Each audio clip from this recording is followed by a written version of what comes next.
આગ લાગવાના કારણો વિશે માહિતી આપતા Bhuj fire officer. Story report by Karan Vaghela, Bhuj. મારું નામ સચિન પરમાર છે, સ્ટેશન ફાયર ઓફિસર ભુજ. જે રીતે સચિનભાઈ તાપમાનનો ઘણો બધો વધારો થઈ રહ્યો છે ત્યારે આગના બનાવ ઘણા વધી ગયા છે, શું હાલ તાપમાન ખૂબ જ વધી રહ્યો છે, જેના લીધે ઝાડ પાન અને ઘાસ બધું સુકાતું જાય છે, કે જેના લીધે કોઈ પણ એક તણખો ખાલી દિવાસળીનો કે કોઈ પણ એક આગનો તણખો પડી જાય તો આગ લાગવાની સંભાવના વધી જાય છે. પ્લસ ઇલેક્ટ્રિક ઉપકરણોનો પણ વધારો થયો છે, કે જેના લીધે ઇલેક્ટ્રિક ઉપકરણો પણ વધારે ઉપયોગમાં આવે છે, કે જેના લીધે આગ લાગી જાય છે. હાલ કહું તો આ છેલ્લા 2 મહિનાની અંદર ભુજની અંદર 47 પોલ આગના બનેલા છે, કે જેનામાં આખા વર્ષ દરમિયાન 24 અને 25 આગના કોલ કહીએ તો 205 આગના કોલ, રેસ્ક્યુ કોલ 60, કે જેની અંદર પાણીના, પછી એનિમલ રેસ્ક્યુ, કેમિકલ લીકેજની આગ, અને ભુજ ફાયર બ્રિગેડ દ્વારા અલગ અલગ સંસ્થાઓ, સ્કૂલો અને સ્થાનિકે ટ્રેનિંગ પણ ફાયર સર્વિસ દ્વારા આપવામાં આવે છે, કે આગ લાગી જાય તો કેવી રીતે બચાવ કામગીરી કરવી અને કેવી રીતે એને ઓલવવી. એવી હાલ આ વર્ષ દરમિયાન 45 જેટલી ટ્રેનિંગો આપવામાં આવી છે, કે જેનાથી હોસ્પિટલોની અંદર કદાચ આગ લાગી જાય તો સ્થાનિકે ફાયર ફાઇટર પહોંચે એનાથી પહેલાં જો આપણે એને કંટ્રોલમાં રાખીએ તો આગનો બનાવ ઓછા બનતા હોય છે.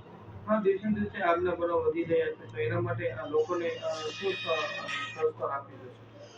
હાલ તો હું એ જ કહું કે ભાઈ જે ઉપકરણો છે, ઇલેક્ટ્રિક ઉપકરણો જે આપણે અત્યારે વાપરીએ છીએ, કે જે એસી છે એની મેન્ટેનન્સ બરોબર રાખીએ, કે જે સફાઈ છે એની અંદર ડસ્ટ જામતી હોય છે, તો એ ડસ્ટના લીધે પણ ગરમ થવાના લીધે ડસ્ટની અંદર પણ આગ લાગે, કે જેનાથી શોર્ટ સર્કિટના કારણે આગ લાગી જાય છે.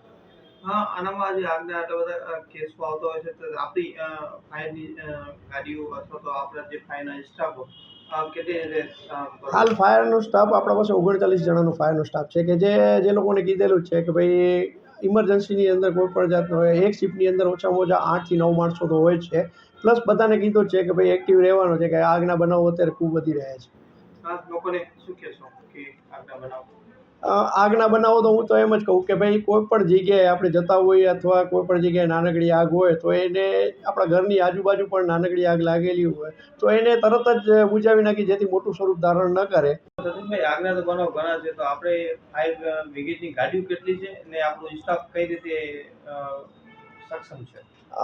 હાલ ભુજ નગરપાલિકા ફાયર બ્રિગેડ પાસે 2 વોટર બ્રાઉઝર અને 1 મિની ફાયર ફાઇટર છે, કે જેનાથી ઓલ ઓવર બધી જગ્યાએ આગને કાબૂ કરવા માટે એનામાં સાધનો છે. અને પાણીની કેપેસિટી એકમાં 12,000 લીટર છે, એકમાં 2200 લીટર છે, અને એક રેસ્ક્યુ વાન પણ આપણી સાથે છે. અને 24/7 ફાયરનો સ્ટાફ કાર્યરત છે, કે જેનામાં 3 શિફ્ટની અંદર ફાયરનો સ્ટાફ હાજર જ હોય છે. હેલો ભુજ, તો કેમ છો તમે?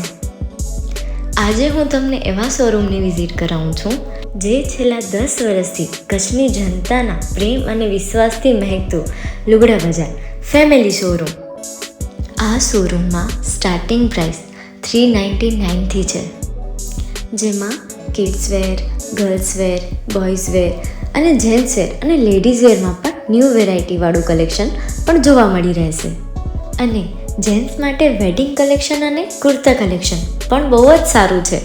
એનિમલ મૂવીનો પાર્ટ 2 આવે કે ના આવે, પણ એનાથી પહેલાં અમે લઈ આવ્યા છીએ લુગડા બજાર પાર્ટ 2, જેમાં તમને કિડ્સ વેરમાં વિન્ટર વેર સમર કલેક્શનનો ન્યૂ સ્ટોક આવી ગયો છે.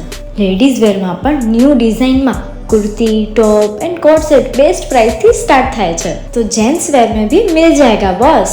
Leather, jacket, brand pants and check shirts, formal shirts, track pants पण बेस्ट थी बेस्ट प्राइस साथे.